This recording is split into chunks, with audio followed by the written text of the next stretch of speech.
Grace to you and peace from God the Father and from our Lord and Savior, Jesus Christ. A pastor once wrote about her experience as a young woman joining the local church for the first time as an adult. She wrote that I went to learn more about God, but instead I learned how to be afraid of the world. And I get that. You know, growing up, I was one of those Lutherans on Sunday morning, but Methodists on Sunday night. There was a reason for that, because by the time I had finished confirmation, there were like, I think, 7 or 8 in my confirmation class. Within that next year, many of them had moved or just drifted away. They had gone to confirmation class because Mom made them, and once Mom quit making them to come, they quit coming. I know that never happens in your families, but, you know, just let you know. And my school chums, by freshman year mostly, went to the United Methodist Church because the coach of our football team and my neighbor, Watt Farrar, was the head of their youth group. And many of our band went there. And frankly, their youth group was a whole lot more fun than our little 2-member Luther League, which was me and my brother. So, terrible Luther League. I was the president, though, so that made up for a lot. He was not even an officer. Well, the Methodists, they knew how to have fun. Man, they played games and they had Bible quizzes and they did service projects that were fun, and they had the best Bible school in town. In fact, I learned an awful lot at Hoffman United Methodist Church about the Bible, for which I'm still grateful. But the one thing that I learned that stuck in my head most was the year I was a camp counselor at their Bible school, which was a little song they taught to all the kids. Let me try this here. Be careful, little eyes, what you see. Be careful, little eyes, what you see. For the Father up above, He is looking down in love. So be careful, little eyes, what you see. The song went on to warn kids about little hands and little feet and little ears. And any rate, I wasn't much of a theologian back then, but I can tell you this. The message of that song was pretty clear. The world is a bad and wicked place, and God is looking down on us, and I'm not talking about a middler kind of a way. So the disciples of Jesus got to stay on the straight and narrow and keep that world at arm's length. And that idea still has strong currency amongst many modern Christians. There are many churches today that teach and believe that Christianity is not about life in this world, but about life in the next, that Christians should not be too comfortable about the life in this world, that their attention to be better focused on life in the world to come. And this attitude has led a lot of wags of the modern Christian faith to describe us as people who believe in pie in the sky and the sweet by and by. You've probably heard that before. And that thinking's had a long history in the Christian church. It goes all the way back to the beginning of it, the ancient Greeks, who believed that the world was divided into 2 realities. The first one was spirit and matter. Spirit being good, matter not so much. And all of you were divided into souls and bodies. Souls being good, bodies not so much. Bodies get you into trouble. Not to mention they get fat and old and decrepit, or so I'm told. I haven't had any personal experience into that yet, but let me tell you that Jesus never taught anything like that, never. Jesus was a Jew, and the first disciples were all Jews, and Judaism did not believe that the world was divided into 2 things. They believed only in one thing. They believed in creation. And creation was good because God made it and said, it's good. And what God says goes, apparently, in the Bible times. Yeah. And also, the world was holy because that's the place God made for Himself. Remember, He used to walk in the cool of the garden at the end of the day. He would walk with Adam and Eve. It's the place where you could find God. It's the place He made for us to live and to live our lives out in joy and fulfillment and purpose. Trouble was, most of the early Christians were not Jews. They were Greeks. They thought like Greeks. They lived like Greeks. They acted like Greeks. And to them, the world was not a holy place at all. It was a hostile and dangerous place. The power of Rome early on turned against them with a vengeance and persecuted the early church with zeal. In fact, the notion that the Christian life was best lived away from the world, withdrawn from the world, walled off from the world. During the Middle Ages, all these places, monasteries got built. Behind walls is where the Christians hid and, in fact, survived. And I'll tell you, that idea is still kind of appealing. You ever heard of the Amish?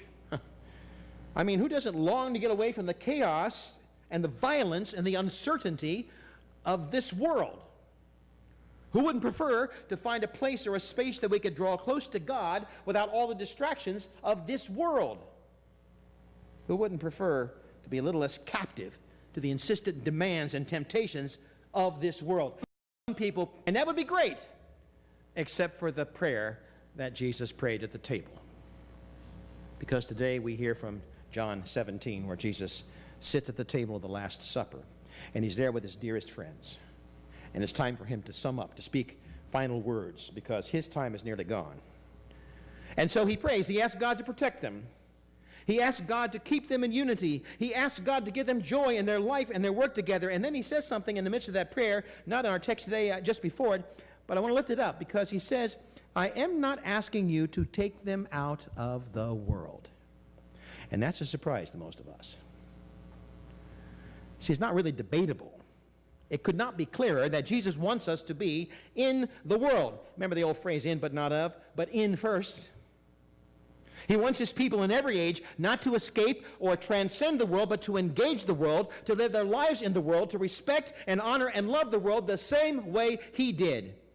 And that's when he prays, that they might all be one. And so today I want to consider the table prayer of Jesus, that they might all be one, and ask a simple question. What does that mean? Because I look around at the church today, and it don't mean what we think it means. It just doesn't. Does it mean we're all one denomination? Does it matter that all Christians are one under some structure? Let me ask you, does it matter to the victims of the recent tornadoes whether a Methodist or Lutheran helps them out? Does it matter to a country that's divided along fault lines of race and politics and hatred? Does it matter to the hungry or the lost or the imprisoned what person reaches out to them in the name of Christ? Does it even matter to God? I mean, I rather suspect he's quite busy enough, what with wars in Syria and starvation in Africa and rubella in New York and on the West Coast and peace or the lack thereof in the Middle East, to care much about our human institutions, much less our institutional unity. I mean, if God isn't fully focused on justice for the oppressed and comfort for the sick and the dying and courage for the depressed and hope for the rest of us, then what is he doing? That's his job. Personally, I could care less if there is one Lutheran denomination or 20 or none, if not for that prayer that Jesus prayed around the table. Because here they are, this little tiny community of believers, that incipient church, sitting with Jesus at the table as he prepares to leave them and to have them carry on the mission without him. And he says several things to him that we've been lifting up over the past couple weeks. Abide in me, love one another. And as they prepare to leave the room to go to the garden where he will be betrayed by Judas, the final words he speaks to them is this table prayer, which ends with the words that they may all be one. And it's been nearly 2,000 years, and I wonder if he would be disappointed or surprised by the way we have chosen to ignore the last words he spoke to us, the clearest thing he ever said. Would it be something if instead of conflict, churches showed this world what respect and tolerance and compassion looked like? You want to know why people aren't coming to church? Ask them. They'll tell you. Wouldn't it be something if instead of launching rhetorical broadsides against our ideological foes, we found a way to show the world what the love of Christ looked like right here, right now? Wouldn't it be something if we in the First Baptist Church and the First Presbyterian Church and Barry Help of Christians and Victory Temple and Fairborn St. Luke United Methodist could work together towards solving the problems of our community and our world in the name of the one who calls us and saves us and sends us? Wouldn't it be something if instead of eyeing each other like junkyard dogs growling over one bone, instead of condemning one another for our positions on abortion or sexuality or salvation, instead of consigning each other to hell because we don't agree, we loved one another, broke bread together, maybe even by the grace of God with those Lutherans down the street. Miracles happen. And showed in that way the most urgent evangelical imperative of the world that we've ever received came from this prayer that Jesus prayed around the table on the night in which he was betrayed. Yeah, it's no mystery to me why this is the last thing Jesus said. It's no accident he prayed it while sitting at the table, because in spite of our 2,000-year record of failure, there are still moments, at least for me, at this table, here, when I get a glimpse of something of what the God of love of God looks like. I experience the oneness of those who've gone before us and those who come after us. Those neighbors near and far who are a part of one faith, one Lord, one baptism, and maybe even by God's grace, with those with whom I do not agree and maybe don't even like. Here at the table we gather, all of us, under the grace of God who loves us and saves us and sends us. It was on a table like this, on the night in which he was betrayed, he said to his friends, "This is my body, this is my blood, given for you," and then praying for them and for us, he concluded, "And I pray that they may all be one." And that leads us to the other text for this morning from the book of Acts, the text that's assigned to the Sunday of the Ascension. It is 40 days after Easter, and the risen Christ is still with his disciples. Once again, the time has come for him to take his leave. Now, ascension is an idea that we've been struggling with, and for modern Christians, I think it makes us either a little crazy or a little stupid, because we either want to ignore it altogether or want to take it literally as something that happened in time and in space. But the idea that ascension represents is one of our oldest and most cherished beliefs. We echo it every week in the words of the Creed when we confess that Jesus has ascended into heaven and is seated at the right hand of the Father. We are not talking about a chair that God saved for him to the right-hand side. What we're claiming is that Jesus is not dead and gone, but alive and risen, and now he is seated at the right hand of God. And what does that mean? It meant for the ancients he was sitting in the place of authority. And that nothing, not sickness, not suffering, not injustice, not oppression, not racism, sexism, or any ism for that matter, not even death, could overcome the authority of the risen Christ. So when this happened, whatever this was, the enormity of it caused those disciples to just stand there in a gaggle, confused and amazed, even astonished. And that's when two young men appeared out of nowhere and asked the simple and profound question, which happens to be my most favorite Bible verse. "Men of Galilee, why are you standing there looking up?" And that's the question that Christ still asks his church. Why are you standing there? "On the night in which I was betrayed," he said, "I told you what to do. I gave you a new commandment. I equipped you to live and to love. I created for you new relationships in the world in which you could dwell and thrive and find joy. It's time to stop staring into heaven and stop thinking about withdrawing from the world and recommit yourself to the place where I've sent you."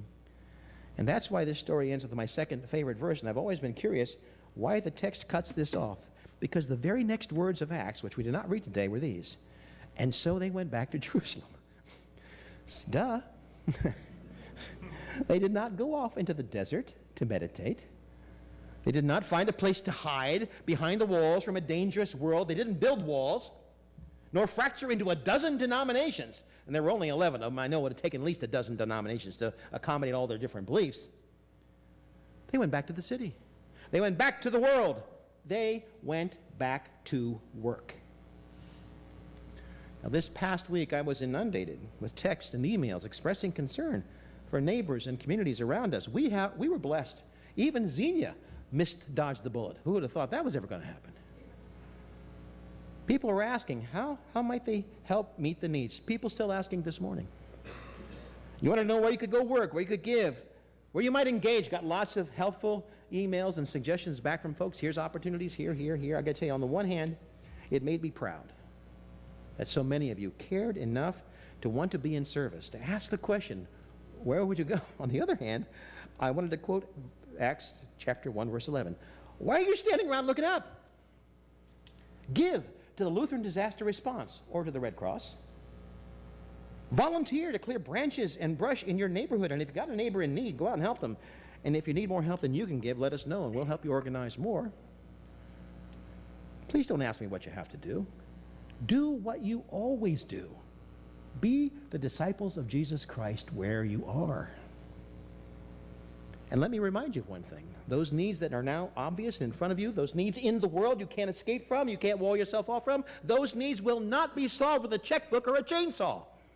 They're going to continue. A month from now, when all the media has lost interest in all these wonderful pictures, those needs will remain. We're looking at neighborhoods now that existed before, and let me tell you something, they didn't look all that much different. The reason that they're in ruins now is because they started that way, and the people who lived in them are just as desperate now as they were then. So come here to be fed at Christ's table, and let that table prayer of Jesus empower you in your serving, and then go into the world that he died for. The world that God so loves. Because the world is where the followers of Jesus are supposed to go. The world with all of its messiness and violence and corruption, that is the world for which God died. The one that God so loves. The world is where God's people live and work and serve, and as Jesus promised, the world is where you'll find your purpose and your joy and your Lord. To God be the glory. Amen.